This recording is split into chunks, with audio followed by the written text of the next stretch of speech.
A friend of mine shared with me, sabi niya, Father, please pray for me. Ang gulo po ng isip ko at hindi po ako makapag-decide ngayon. Mayroong isang bagay na bumabagabag sa akin at hindi po ako makapag-decide. Ako po ay naguguluhan. Hindi ko alam kung ano ang pipiliin ko sa buhay ko ngayon. Please, Father, I need your prayers. I-pray niyo po ako, Father, kasi di ko na alam po ang gagawin ko. Sabi ko sa kanya, I told him, magpahinga ka muna. Take some rest and evaluate your life. Evaluate your experiences, especially evaluate your past decisions before you make another decision. The decisions that you made in the past are affecting your present life. And the decision that you are going to make at the moment will surely affect your life in the future. Kung kaya, magpahinga muna. Pagnilayan mo ang iyong buhay, pagnilayan mo ang iyong karanasan, at himayin mo yung mga decisions na ginawa mo sa mga nakaraan. Don't make a rash decision. Take your time, pray, and ask the Lord to enlighten your mind and to guide you. And I believe the Lord will listen to you. The Lord will guide you. Brothers and sisters, don't let the noise of the world keep you from hearing the voice of God. God is speaking to us all the time and in many ways.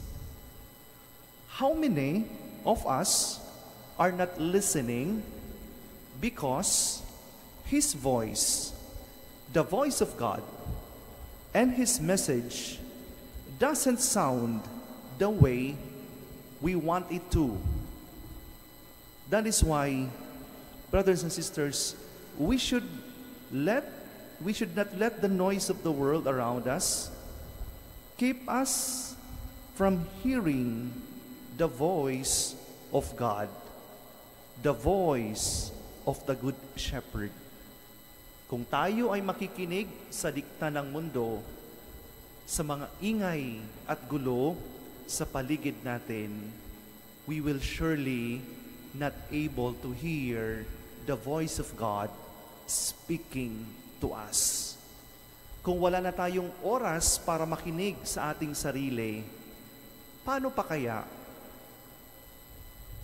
ang pakinggan natin ang boses, ang tinig ng mabuting pastol?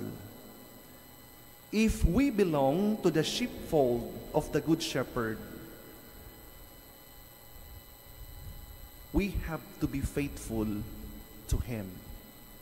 If we really belong to the sheepfold of the Good Shepherd, we have to be faithful to Him. Jesus, in today's gospel, tells us, sabi niya sa gospel, "My sheep hear my voice. I know them, and they follow me."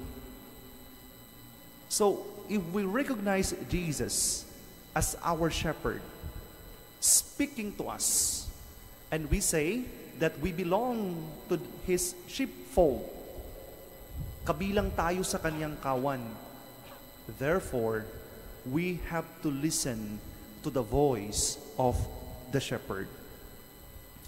There are many distractions around us, noises that will snatch our attention and focus. The Good Shepherd is telling us to focus our attention to Him, to be attentive to His voice, to follow His commands. We need to be reflective. We need to be discerning. we need to focus our attention to the shepherd. Let us also overcome our pride, yung katigasan ng ating mga puso. Overcome our pride and arrogance that hinder us to listen to the voice of the Good Shepherd. Ika nga, it's hard to hear God's voice when you're already decided what you want Him to say. Uulitin ko.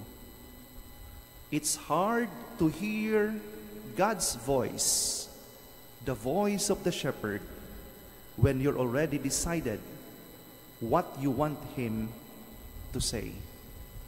Hindi natin pwedeng diktahan ng Diyos kung ano ang sasabihin niya sa atin, ang mensahe na gusto niyang iparating sa atin. We have to be reflective. We have to be discerning. We have to be humble, open, para marinig natin ang boses, ang tinig ng pastol. Let us be humble, focused, and attentive to the voice and message of the Good Shepherd.